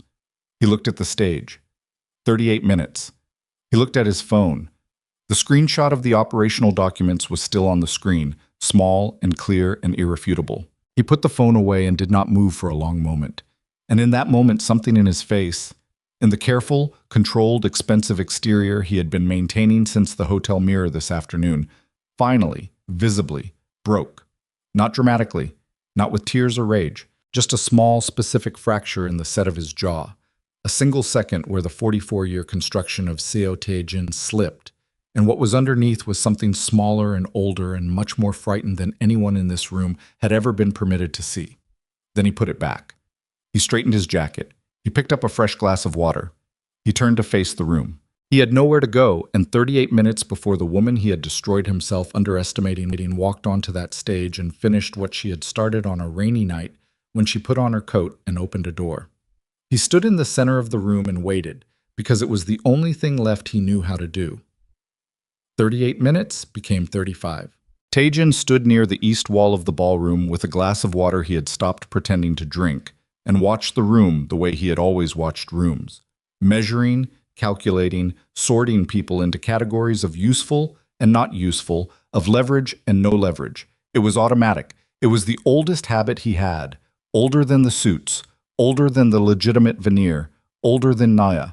The habit was giving him nothing tonight, because the room had already been sorted, not by him. He could see it in the patterns of movement, the way the major donors clustered near the foundation board members rather than dispersing through the room the way they normally did at these events.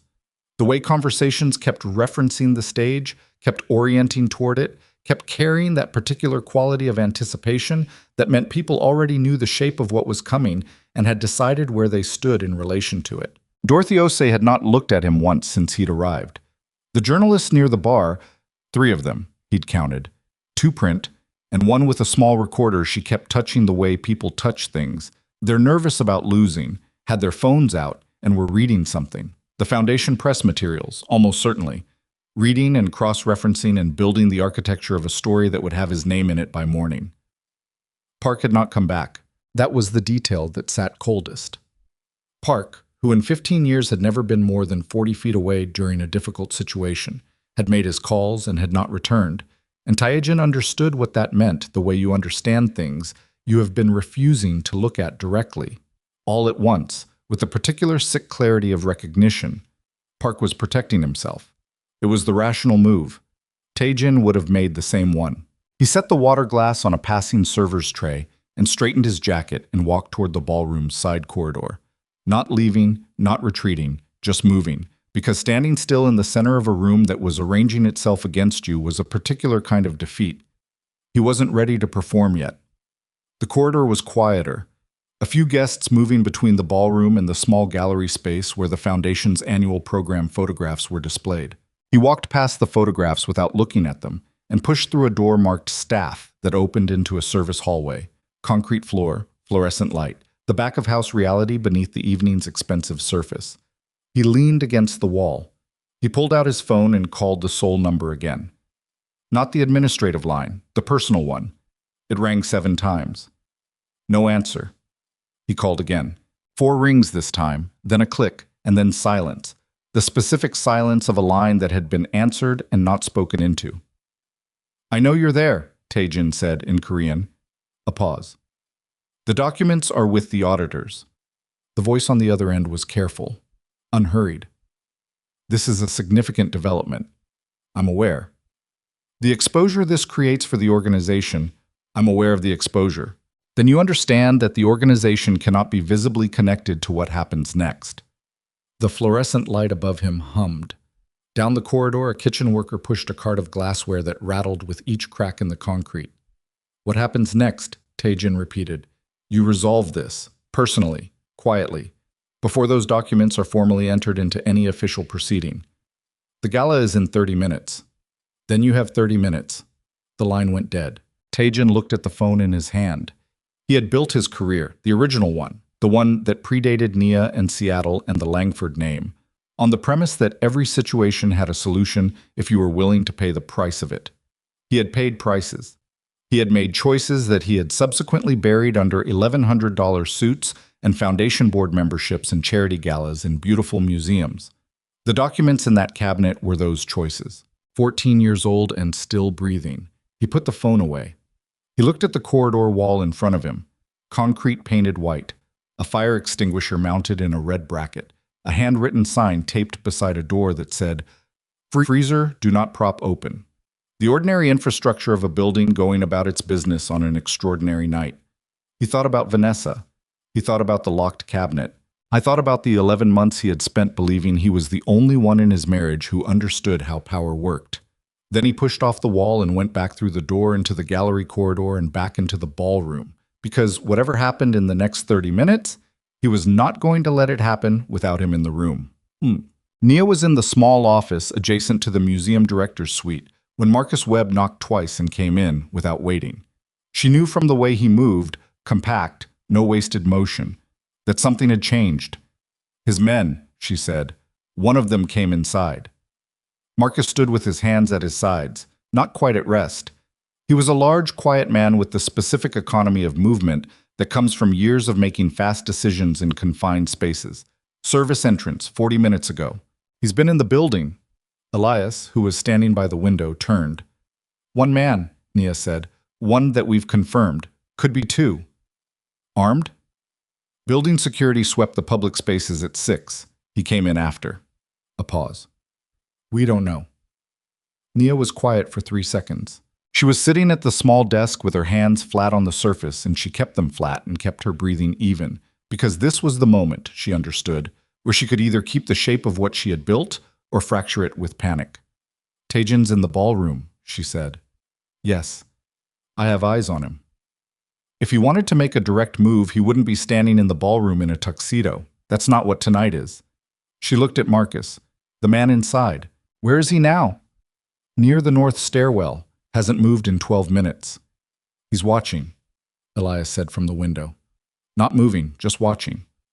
Tae-jin told him to watch, Nia said. He wanted someone in the room when I speak. Wanted a witness. Or wanted me to know he has someone in the room. She looked at the flat surface of her hands. It's a pressure move. He's out of real moves. You don't know that, Marcus said. Not arguing, just precise. No, she agreed. I don't know it. She stood. She was steady. She registered this about herself with a kind of remote curiosity, that her hands were flat and her breath was even and her legs were solid under her in a moment that, 3 months ago, would have sent her into a locked bathroom for 20 minutes. Marcus, I need him identified and I need him where I can see him, or I need him outside. I don't need him removed dramatically. I don't want a scene in the building before I speak, but I can't have an unknown in the room. Understood. And Tae-jin, I'll stay close, Elias said. She looked at him. Not to intervene, he said, just close.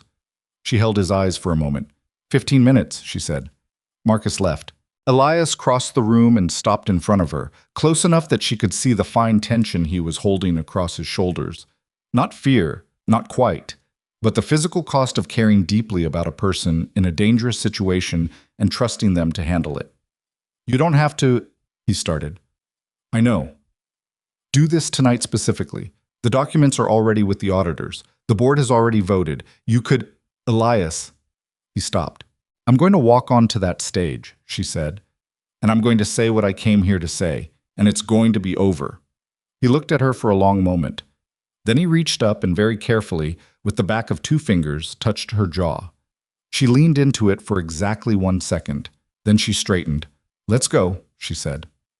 Marcus Webb found the man from the service entrance in the north stairwell at 6 minutes to 8. He was young, younger than Marcus had expected, mid-20s, in a dark jacket, leaning against the stairwell wall with his phone out, trying to look like a catering employee who had stepped out to check a message. He was not built like a catering employee and was not holding the phone the way a man checks messages. I was holding it the way a man holds a thing he doesn't want to appear to be using. Marcus stood at the base of the stairwell and looked up at him. The young man looked down. 3 seconds of the specific, wordless communication between 2 people who have both been in enough rooms to know what the other one is. You're going to walk out the service entrance, Marcus said. Conversational, even. Right now. And whoever sent you is going to know you walked out, because I'm going to call the number I have for Mr. Seo's security team and tell them. The young man's jaw moved. He's not going to be angry at you, Marcus said. He sent you to watch. There's nothing left to watch from in here. The story's already written. He paused. Walk out, go home. This part's done. A long moment.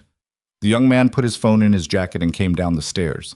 He went past Marcus without eye contact and through the service exit. Marcus let out a slow breath and keyed his radio. North stairwell is clear. We're clean. He walked back toward the ballroom. Boss. At 7:59, the room's ambient noise shifted again. Not the way it had shifted when Nia appeared at the top of the main staircase, which had been a collective intake of breath, a held moment. This shift was different, a settling, like the room gathering itself, conversations rounding off and eyes turning toward the stage. The lights above the stage brightened slightly. Dorothy Osei stepped to the podium. She spoke briefly, 3 minutes, no more, about the Langford Children's Foundation's 30-year history, about the programs that had been built, the families served, the children whose medical care and housing and legal representation had been made possible by this organization. She did not mention Tae-jin. She said Nia's name once, at the end, and stepped back. Nia walked onto the stage. The applause began immediately and was the kind that means something. Not polite, not reflexive, but the specific sound of a room expressing a position. Tae-jin heard it from 20 feet back, near the left wall, where he had positioned himself with a sightline to the stage and enough peripheral space to read the room around him. He watched her walk to the podium. She set both hands on its edges and looked out at the room and waited for the applause to settle with the patience of someone who had stood at podiums before and understood that you let the room find its own quiet. When it did, she spoke. The Langford family has been part of this city for 70 years. My grandmother used to say that a family's purpose isn't measured by what it owns. It's measured by what it makes possible for people who have nothing. Her voice was even, not performing emotion, carrying it, which is different. The programs this foundation runs, the pediatric housing program, the children's legal aid services, The Emergency Scholarship Fund, the Clinic Network. Those programs are not in danger. They are fully funded, fully protected, and fully operational. I want you to hear that first and clearly, because everything else I say tonight exists inside that fact. A murmur through the room, the specific murmur of relief. Tae-jin watched the donors' faces, watched the tension they had been carrying release by one careful degree. She was protecting the programs first, publicly, on the record, in front of the press. She was making it impossible for anyone to characterize what she had done as reckless, as personal, as collateral damage to the work. He understood the architecture of it, even as it closed around him. There have been financial irregularities in this foundation's operations over the past 11 months, Nia said. The board has been fully briefed. A forensic review is underway. I'm not going to stand at this podium and be vague about that, because the donors in this room deserve specificity, and the families who depend on these programs deserve to know that the people responsible for this organization are facing those facts directly rather than managing the optics of them. The journalists near the bar had their recorders up now. Consulting fees paid to an entity with no documented program relationship. Travel expenses charged to program budgets with no corresponding program activity. Business introductions routed through charitable relationships for private commercial benefit. She paused. These are the documented irregularities. The full forensic report will be made available to the board and to relevant oversight authorities. The room was absolutely quiet. I am telling you this, Nia said, not to damage this foundation. I am telling you this because a foundation's credibility is not protected by silence. It is protected by accountability. And accountability is what we owe the children whose families trust us with their most desperate needs. Tae-jin's hand was at his side and he pressed his palm flat against his thigh and felt the pressure of it, the specific physical act of holding himself still. She was not destroying him, she was replacing him. In real time, in front of everyone who had ever given his name weight, she was removing his architecture from the building and showing that the building stood without it, had always stood without it, had stood, in fact, despite it. He started moving before he knew he was moving. Not fast, not aggressive, just movement. The body doing what the mind hadn't fully authorized. He crossed the ballroom floor toward the stage. I was aware of Marcus Webb materializing to his left at a distance of 15 feet and matching his pace. Not approaching, just parallel, present. He stopped at the foot of the stage steps. Nia was still speaking. She had not looked at him yet. He was at the edge of her sightline, and she had not turned her head. The restructuring of this foundation's governance is already underway, she was saying. New board oversight structures, full financial transparency protocols, as an independent audit committee with direct reporting authority. These are not aspirational. They are already drafted and will be ratified by the board at Monday's session. Tae-jin put his foot on the first step. Marcus was beside him in 2 seconds, not touching him, but between him and the next step, close enough that the contact was implicit.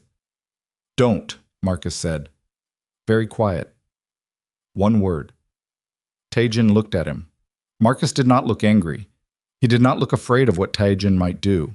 He looked like a man who has placed himself between a thing and the damage it wants to cause and intends to stay there. I need to speak to her, Tae-jin said. You can speak to her after, Marcus said. Not now.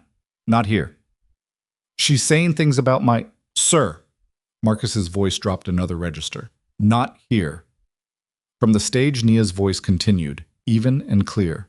She had not paused. She had not looked toward the steps. She was aware. Tae-jin understood she was aware. And she was not stopping. He stood on the first step, with Marcus Webb's body blocking the second, and felt the room behind him. Felt it the way you feel a crowd, not with eyes, but with skin, with the back of the neck. 90 people who had turned toward the disturbance at the foot of the stage and were watching him stand there. Every one of them was watching him try to interrupt a woman speaking at a podium. He stepped back. He did it slowly, with control, with the specific deliberate quality of a man who is choosing to step back rather than being forced to, even though everyone in the room understood the distinction was cosmetic. He turned and walked away from the stage. Elias was 10 feet away, standing near a column, watching. Tae-jin walked toward him and stopped. They stood there, 2 men who had never spoken, 3 feet apart, while Nia's voice continued from the stage behind Tae-jin's back. Elias did not speak. Tae-jin looked at him, at the suit, the face, The particular quality of stillness that was not passivity, but patience. The kind of patience that comes from a long practice of waiting for things to be what they are, rather than fighting them into different shapes. "She told you about me," Tae-jin said. "Yes," Elias said. "Everything?" "Everything she knew." "And you married her anyway?" "I married her because of it." A pause. "Because of how she handled it. The 11 months. The careful work. The fact that she thought about the children's programs before she thought about herself." Tae-jin studied his face. "You love her," he said. Not accusatory. Not even bitter. Just identifying a fact. "Yes," Elias said. "How long?" "Since before I understood that's what it was." Tae-jin looked at the stage. At the back of Nia's head, her voice filling the room, her hand steady on the podium. "She was never afraid of me the way I thought she was," he said. Elias considered this. "She was afraid," he said. "For a while.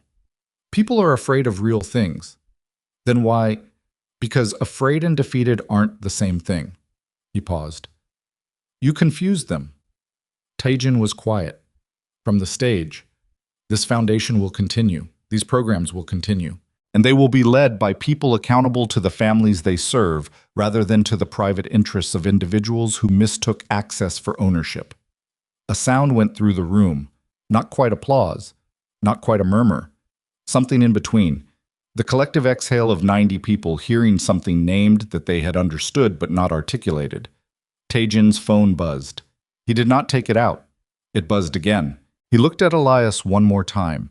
At this man standing in the room he had tried to own, beside the woman he had tried to define. Quiet and unperformative and entirely, immovably present. He took out the phone. "Park."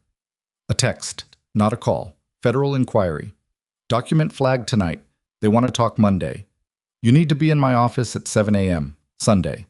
Do not speak to anyone tonight." He read it twice. Federal. He had said the word to Park 2 hours ago, and Park had not come back, and now it was real. Not a calculation, not a contingency, not a theoretical exposure, but a scheduled conversation with a specific office at a specific time, and his attorney's instruction to say nothing tonight, which meant Park had already spoken to someone, and the shape of things was already formed. The phone buzzed a third time. Not Park. The sole number. He rejected the call.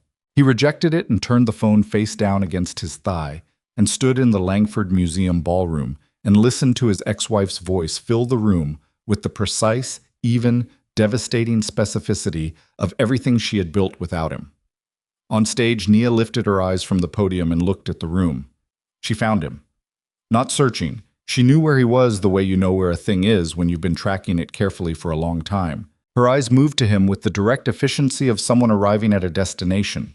She looked at him. He looked back. The room between them was full of people and light, and the recorded sound of a woman who had outmaneuvered him at every turn for 11 months. And none of that was between them in the way it would have been between adversaries who respected each other's power. It was between them the way distance is between two people who used to share a house and no longer understand how they occupied the same rooms. She held his gaze for 3 seconds.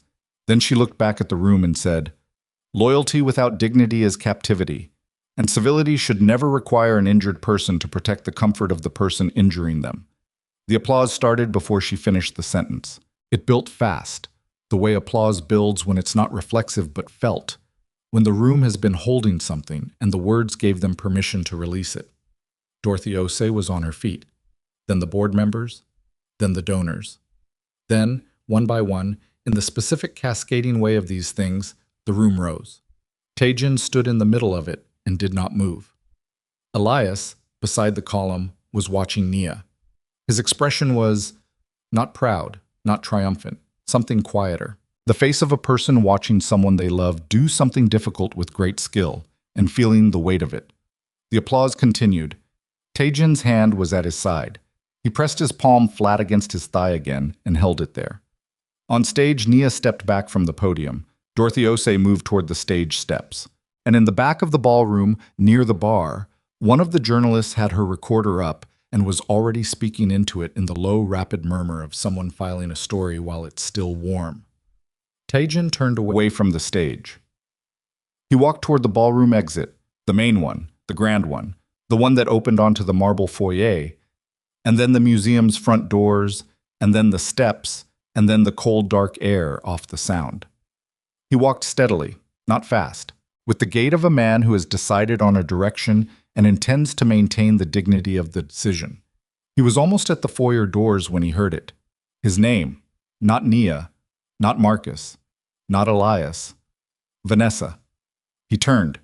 She was standing near the coat check, in a dark dress, a small bag in her hands, her face carrying the specific exhaustion of someone who has not slept properly in 4 days and has spent those 4 days making decisions that cannot be unmade. She was holding something else, a folder, letter-sized, nondescript. The auditors asked me to bring these tonight, she said, directly to Marceline Graves. Tonight, specifically. She paused. I didn't know they were in the cabinet. I found them when I was looking for... It doesn't matter what I was looking for. I found them. I should have told you. You told the auditors instead. I told my attorney, she said. He told me to give everything to the auditors. A pause. I'm sorry. The words were simple, and she meant them, and he could see she meant them, and it made absolutely no difference. You're cooperating, he said. Yes. Fully. Yes. He looked at the folder in her hands, the operational records.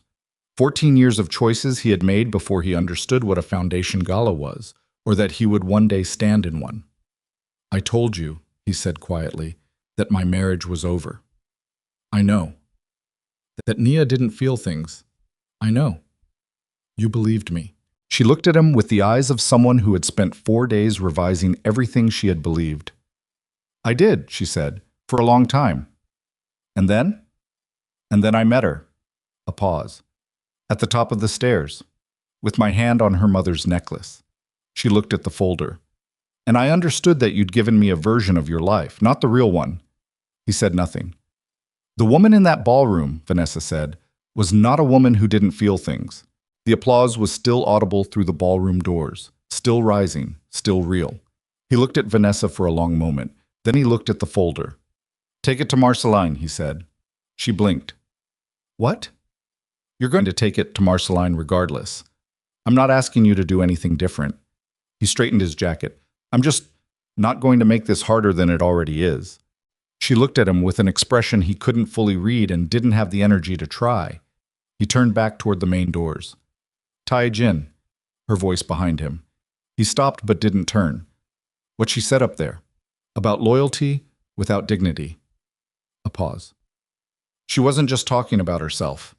He stood very still. He heard Vanessa's heels on the marble moving away toward the ballroom. He stood in the foyer of the Langford Museum with the sound of the city outside the glass doors and the sound of the applause through the ballroom doors, and both of his hands at his sides, pressing flat against his thighs. And he breathed. In through the nose, out through the mouth. 4 times. He pushed through the front doors. The cold hit him. The Seattle December cold off the water, the kind that has weight to it, that pushes back when you walk into it. He stood at the top of the museum steps in his black tuxedo and looked at the city below him, the amber lights, the dark line of the sound, the bridge lit up against the low cloud cover. His phone buzzed. Soul. Again. He held the phone in his hand and felt its weight, the specific weight of a call from people who considered him an asset and had just received significant information about the reliability of that asset and were calling to discuss what happens to unreliable assets. He looked at the call. He looked at the city. He rejected it. He sat down on the top step of the Langford Museum, this building that bore a name that was never his, on steps he had climbed 100 times under the assumption that arrival was the same as belonging, and sat in his expensive tuxedo on cold stone and put the phone in his pocket and looked at the water. The door behind him opened. He did not turn to look. Footsteps. Measured, unhurried. They stopped beside him. He turned his head. Marceline Graves stood on the step above him, a wool coat over her gala dress, looking out at the water with the detached calm of a woman who has seen a great many difficult nights reach their conclusions. Park's already made contact with the federal office, she said. Conversational, not gloating. I know. You'll want your own counsel, not Park. She paused. Someone who handles the specific category of, let's say, legacy documentation. He looked at her. You're advising me. I'm observing, she said. You can do what you like with the observation. He looked back at the water. Why? He said. Because Nia doesn't want you destroyed, Marceline said simply. She wants you out. Those are different objectives, and the second one is achievable in a way that doesn't require you to lose everything in every category simultaneously. He sat with that. She could have moved on the operational records herself, he said. She had access to the cabinet through the trust's property rights. She could have been the one to give those documents to the auditors. Yes, Marceline said. She didn't. No. Why? Marceline was quiet for a moment. Because she spent 4 years with you. And even after all of it, she is not a person who confuses justice with cruelty. The applause inside the museum had shifted to the sound of resumed conversation, the gala continuing, the room absorbing what had happened and moving forward into the ordinary social business of an evening. The programs were protected. The foundation would continue. The story had its shape. He sat on the cold step. He thought about the reading room off the second-floor landing. The thinking room, Nia's mother had called it. He had walked past that room 1,000 times in 4 years and had never once gone in. He thought about the documents in the cabinet. He thought about page 11, paragraph 4, initialed in his own handwriting on a Tuesday afternoon. He thought about a woman at the top of a staircase in the rain light, holding a banister, and the specific quality of her eyes in the moment before everything changed. Not afraid. Not broken. Just done. What does she want? He said. Marceline said, a clean exit, full cooperation with the audit, no interference with the foundation's restructuring. And the waterfront parcel, you release your claim on the collateral arrangement. And in exchange, she doesn't pursue the operational records beyond what's already been formally submitted tonight. A pause. She can't unsubmit what Vanessa gave the auditors. That's out of her control. But she won't add to it. He looked at his hands. The federal inquiry is what it is, Marceline said. That's between you and them. She's not part of that conversation and doesn't intend to be. He was quiet for a long moment. The wind off the water moved through his jacket, and he felt the cold of it in his chest and did not move against it. Tell her, he said slowly, that I'll have Park contact you in the morning. Park is busy protecting Park tonight, Marceline said. Not unkindly. Then I'll contact you directly. A pause. All right, Marceline said. She did not move immediately. She stood on the step above him for another moment, looking at the same stretch of dark water. And then she said, without particular weight, for what it's worth, she did love you, for a while. He didn't answer. He heard her go back inside. He sat on the cold steps of the Langford Museum with his phone in his pocket and the wind-off Puget Sound moving through him and the distant sound of the city carrying on its ordinary business in the dark. And he sat there until the cold reached his bones, and he could not pretend, even to himself, that he had anywhere else to be. Inside the museum, through the glass, he could see the gala continuing, the movement of people, the light, the shapes of a room that had decided what it was going to be and was being it without hesitation. He could not see Nia. She was somewhere inside in the room that had risen for her, with the man who had waited for her, and the necklace her mother had worn. And 11 months of quiet and meticulous and devastating work finally visible in the shape of an evening that had gone exactly as she had built it to go. He stood up. He buttoned his jacket. He walked down the steps toward the waiting car, and behind him the museum windows threw warm light across the stone, and the sound moved in the dark below the city. And Seo Tae-jin walked into the cold with nothing in front of him but the long, complicated reckoning of everything he had built on ground that was never his. The gala ended at 11:14. Nia knew the exact time because she had been watching the clock on the wall of the museum director's office, the same small office where she had stood with Elias and Marcus 2 hours earlier, breathing through the news of the man in the stairwell. And when the last donor car pulled out of the curved drive and the catering crew began breaking down the bar, the clock said 11:14, and she sat down in the director's chair and stayed there for a while without talking to anyone. Elias found her 10 minutes later. He came in without knocking, which was right, and sat on the edge of the desk rather than in the chair across from her, which put him close without being in front of her. And he did not say anything immediately, which was exactly right. The office was quiet.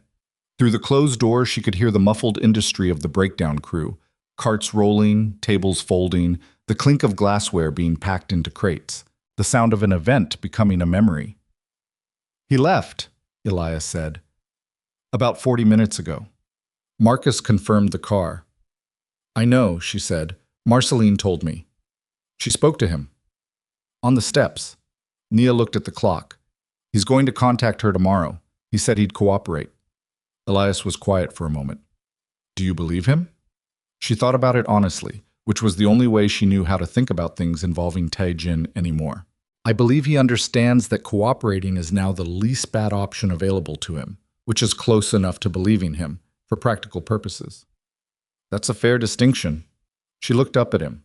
He had loosened his tie somewhere in the last hour, and his jacket was over his arm, and he looked, she thought, like a man who had held a difficult shape for a long time and was allowing himself to soften by degrees now that the room no longer required otherwise.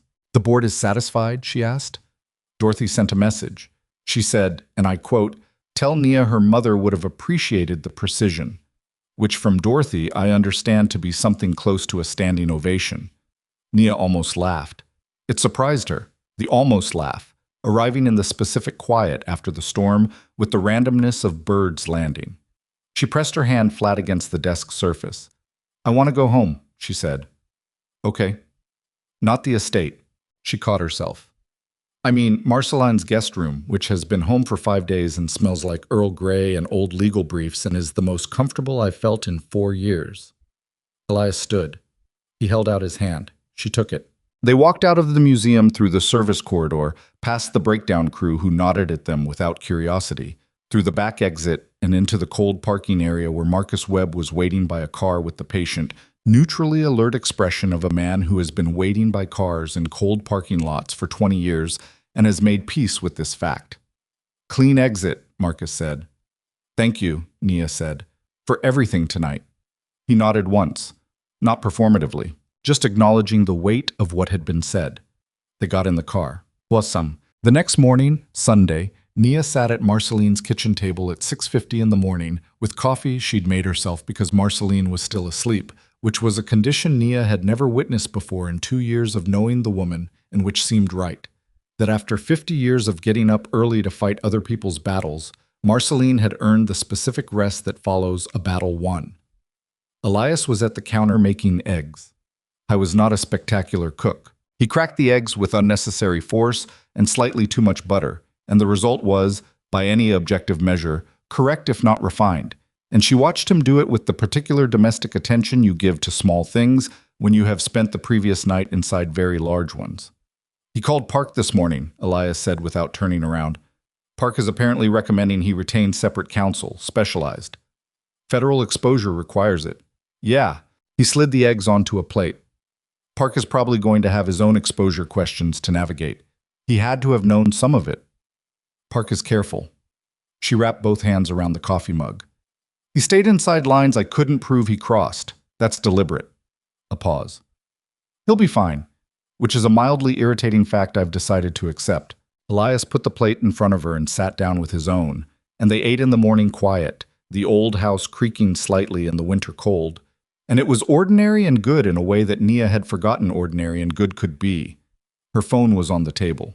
It had been relatively quiet since last night.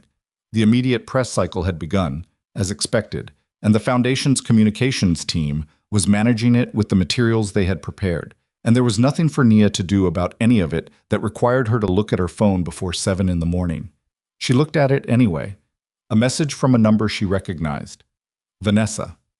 She set down her fork. I know you don't owe me anything. I just wanted you to know I'm leaving Seattle. New job, different city. I'm sorry for what I was part of. I don't think sorry covers it, but I don't have a better word. Nia read it twice. She sat with it in the way she had been practicing. Not the old sitting with it, which had involved suppressing the feeling until it became a permanent low-grade pressure in the chest, but the new kind, which involved actually feeling the thing and waiting to see what it actually was. What it was complicated. Not forgiveness. Not yet. Not in any clean and complete way. But something adjacent to understanding, the recognition that Vanessa Crowe had been, in her own specific way, inside a version of the same architecture. Given a story. Given a role. Allowed to believe that her value depended on her continued usefulness to someone who was very skilled at making the people around him feel that way. It wasn't equivalence. Nia was clear-eyed about that. Vanessa had made choices that had consequences for real people, and clarity about the mechanism of manipulation did not erase the damage of the actions. But she was also 20-something years old and starting over in a different city, and the necklace had been returned and the documents had been given to the auditors. And whatever complexity Nia felt about Vanessa Crow, spending energy on it seemed like one more way to let Tae-jin's wreckage occupy space in her life. She typed, "Take care of yourself." She sent it. She put the phone down and picked up her fork. Elias had watched this without asking. He picked up his coffee. "Vanessa?" he said. "She's leaving the city." He nodded. "I told her to take care of herself," Nia said. "Is that what you actually feel?" She thought about it. "I feel like I don't want to carry her too." A pause. "That's not cruelty. That's just capacity." "Yeah," he said. "That's fair." Marceline came downstairs at 8:30 in a wool robe with her reading glasses already on, which meant she had been in bed reading rather than sleeping, which was more consistent with what Nia knew of her. She poured herself coffee and sat down at the table and put a folder in front of Nia without preamble. "This arrived by messenger this morning, early, very early." She tapped the folder. Tae-jin's signature. "Witnessed by an attorney whose name I recognize as someone who does not play games." Nia opened the folder. Inside was a signed agreement. Clean, straightforward, no riders or buried conditions. Cooperation with the audit. Relinquishment of all authority claims within the Langford Foundation structure. Release of the waterfront parcel collateral arrangement. And a single additional paragraph she had not expected. A formal acknowledgement that the estate and all associated properties remained solely within the Langford family trust, and that he held no claim to any component of them, present or future. He had added that last paragraph himself. It wasn't required. She had not asked for it. She sat looking at the page for a while. "His new attorney is good," Marceline said. "He'll need to be for what's coming. But this," she tapped the acknowledgement paragraph, "this wasn't legal strategy. This was personal." "He told me something last night," Nia said quietly. "He didn't say it directly, but when I was speaking on stage, he tried to come up to the steps, and Marcus stopped him, and he turned around. He just turned around and walked away." Marceline waited.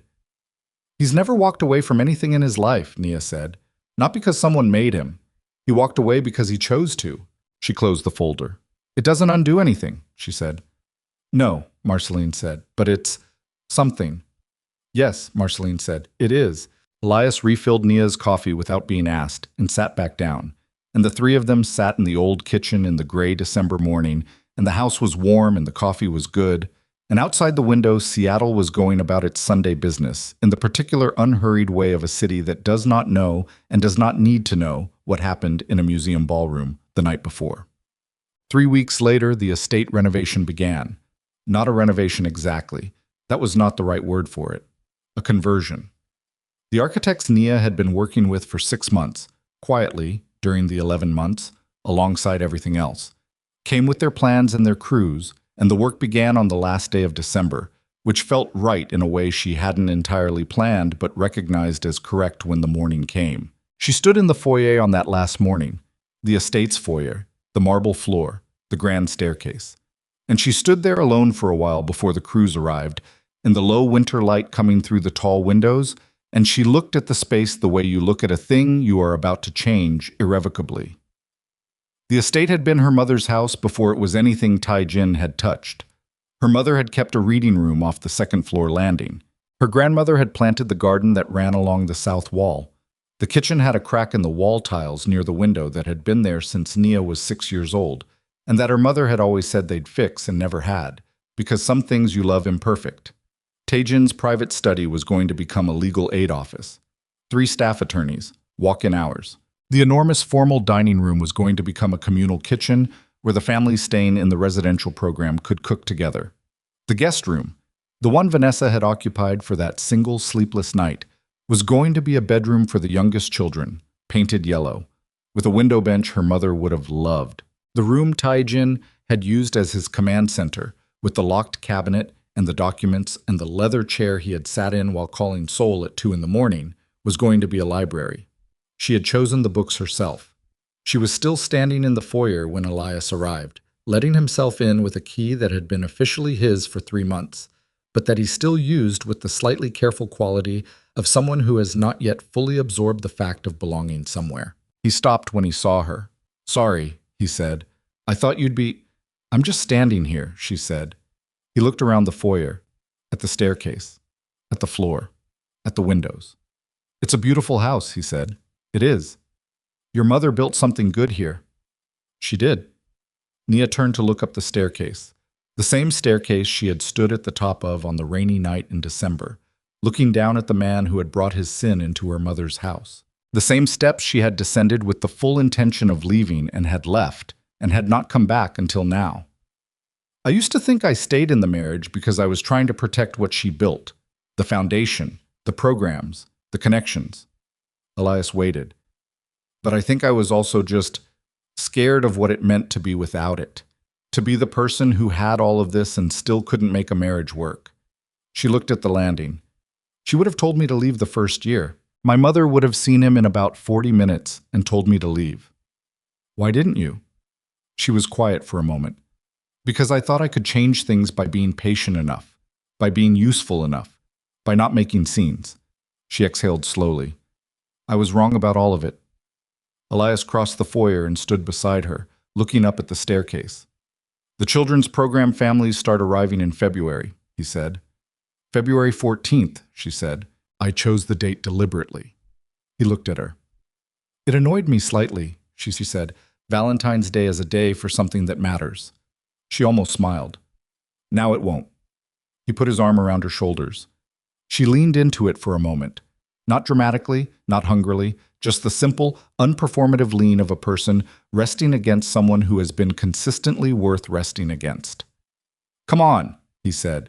"The architects are going to be here in an hour, and I made the mistake of telling you I'd help move the boxes from the study, and I should probably honor that before I reconsider."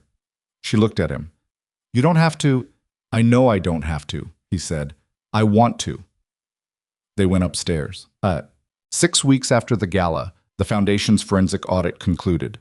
The formal report ran to 41 pages and identified, in the specific flat language of forensic accounting, every irregularity that Marceline had cataloged and several additional ones the auditors had found independently. The total in misused funds was significant, not catastrophic to the Foundation's overall resources, but significant enough to require repayment, which was negotiated as part of the agreement Tae-jin had signed. The federal inquiry was a separate matter and moved on a separate timeline and was Tae-jin's to navigate, which he was doing, with his new attorney, in the specific painstaking way of a man who has decided that cooperation is the only remaining architecture that makes sense. Nia received periodic updates from Marceline. She read them and filed them and did not spend more time on them than they required. The Foundation Board ratified the new governance structure on a Monday morning in January with Dorothy Osi presiding and no drama. The Independent Audit Committee held its first session the following week. 3 new board members were appointed, all of them with backgrounds in pediatric services, housing advocacy, and children's legal aid. The programs continued, not despite everything, through everything, which was the distinction Nia had spent 11 months working to make possible. The pediatric housing program served 31 families in its first quarter under the new governance structure. The scholarship fund issued awards to 22 students. The clinic network expanded by 1 satellite location on the east side of the city, in a neighborhood that had been on the waiting list for 3 years. Nia was at her desk in the Foundation's administrative offices, a real office now, not Marceline's kitchen table, a proper office with her name on the door and a window that looked out over the city, reviewing the satellite clinic proposal when her cell phone rang. She looked at the number. She had known this call was coming in the way you know things you have thought about carefully and decided how to respond to. She answered, "Tae-jin." A pause. On the other end, a breath drawn and released. "I didn't think you'd pick up," he said. "I almost didn't," she said honestly. His voice was different than she remembered from the gala, from the foyer, from any of the 4 years she had known it. Not diminished exactly, but quieter. The register a man uses when he is speaking without the support structure of certainty underneath him. "The estate," he said. "I saw... Someone sent me a photograph of the sign, the Langford family residence. The Children's Legal Center opens in February," she said. A pause. Is that... He stopped. Started again. Was that the plan all along for the estate specifically? Yes. Since when? She considered how honest to be. Since about month 3, she said. When I started understanding that whatever I did, I had to make something better than what had been there. He was quiet for a long time. She waited. The study, he said. The room where I kept the... It's going to be a library, she said. We're still choosing the books. The children who stay there with their families can take them home when they leave. Another silence. Nia, he said. Yes. Was that... He stopped again. She could hear him working on something, and she recognized the specific difficulty of it because she had spent 11 months working on variations of the same thing herself. The problem of saying something true without the scaffolding of performance. Was the library... Was that deliberate? That room specifically? She looked out the window at the city. Yes, she said. Because of the documents. Because of what the room was, she said. Because of what a library is, instead. He exhaled. I thought it was... He paused. I thought that meant you hated me. No, she said. If I hated you, I'd have left the room exactly as it was. A long silence. I thought you needed me, he said. Finally. The way a person says something they have been holding for a long time, not because they want to say it, but because it has become too heavy to keep carrying. She looked at the window. Outside, the city was going about its February business. Gray sky, a few spots of rain, a delivery truck double parked on the street below. I know, she said. I was wrong. Yes. I understood that you were competent, he said slowly. I understood you were capable, but I kept it, categorized, as something useful to me. I never understood that it existed independently of me, that you existed independently of me. A pause. I don't know when I decided that people's existence was in relation to my needs. I don't remember deciding it, but I did. She said nothing. The children's programs, he said. When you protected them, on stage, the first thing you said before anything else. That wasn't strategy. No, she said. It was just who you are. Yes. He was quiet. I spent 4 years inside your family's legacy, he said. I thought I was adding to it. I think I was just consuming it.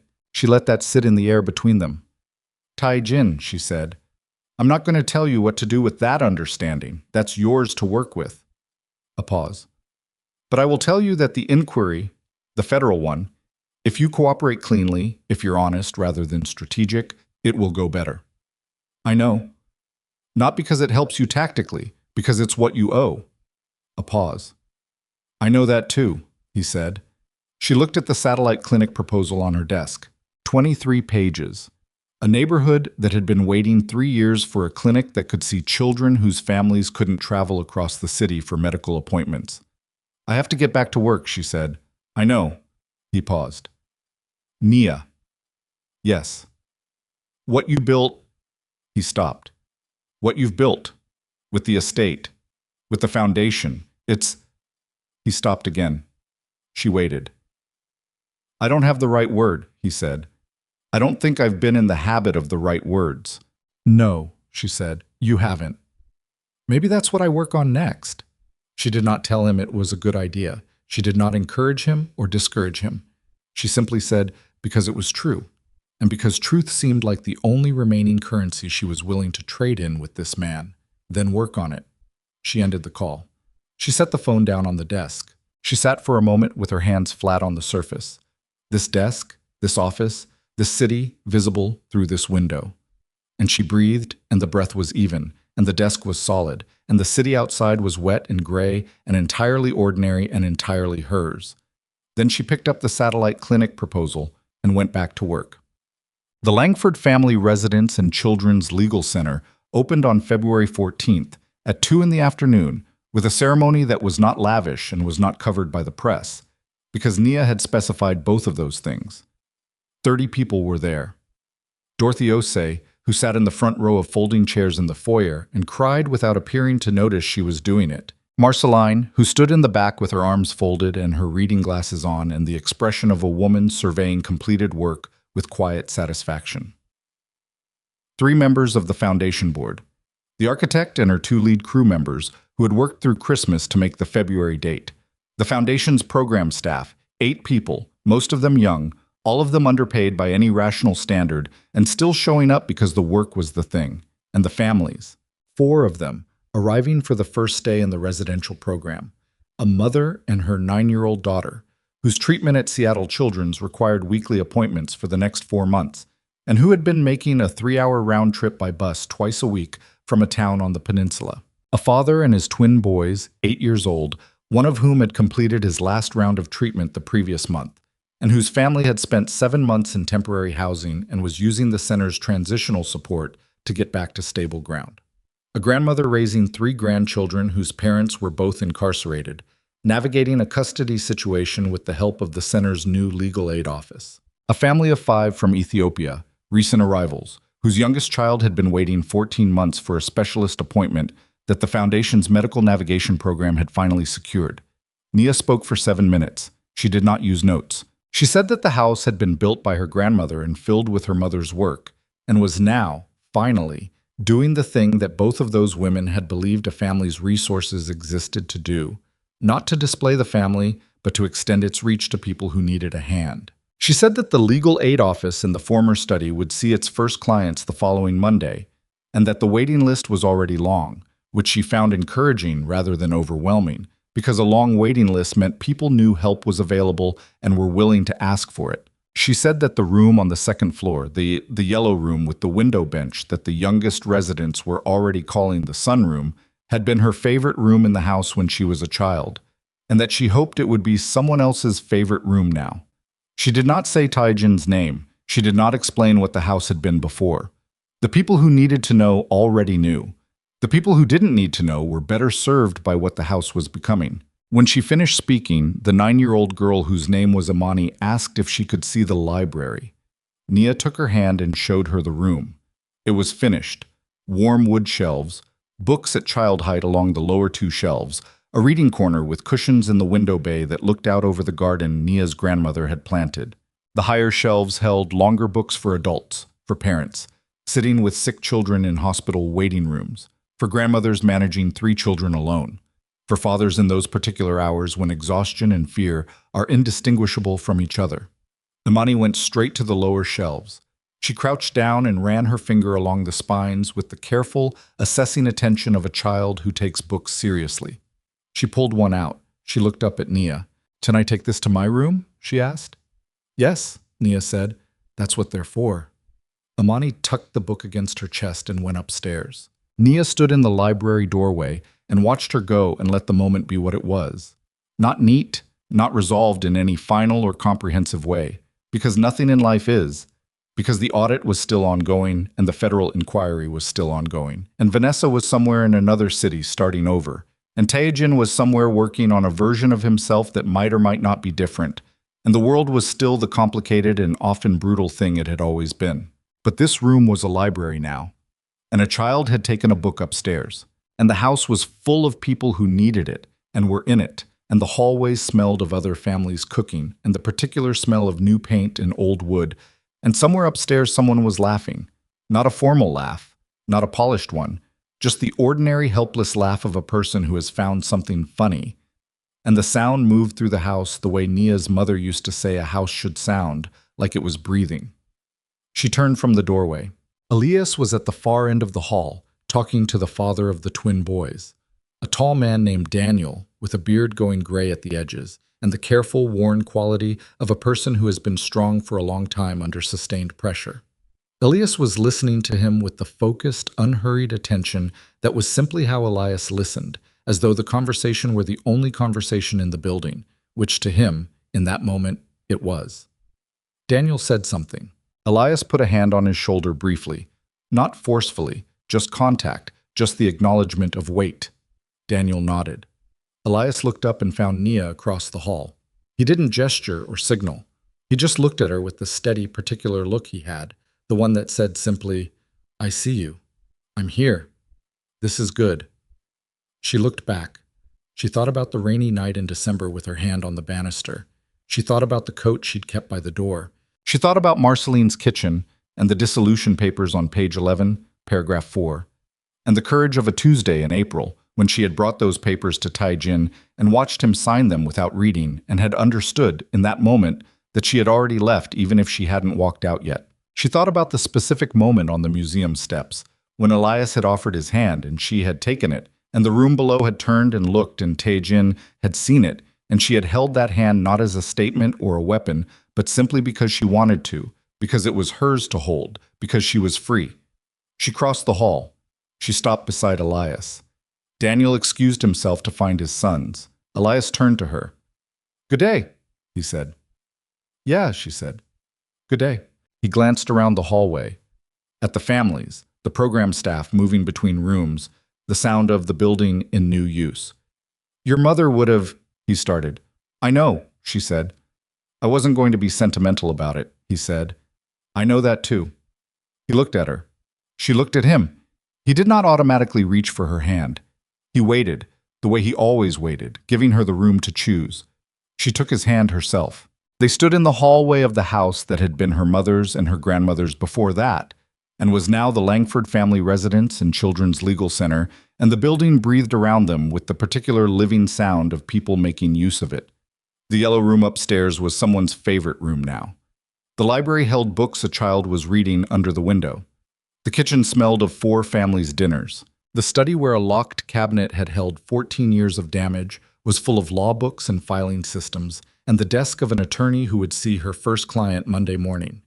And the staircase, the one where Nia had stood with her hand on the banister on a rainy December night, looking down at a man who had counted on her to absorb his contempt and remain. That staircase was just a staircase now.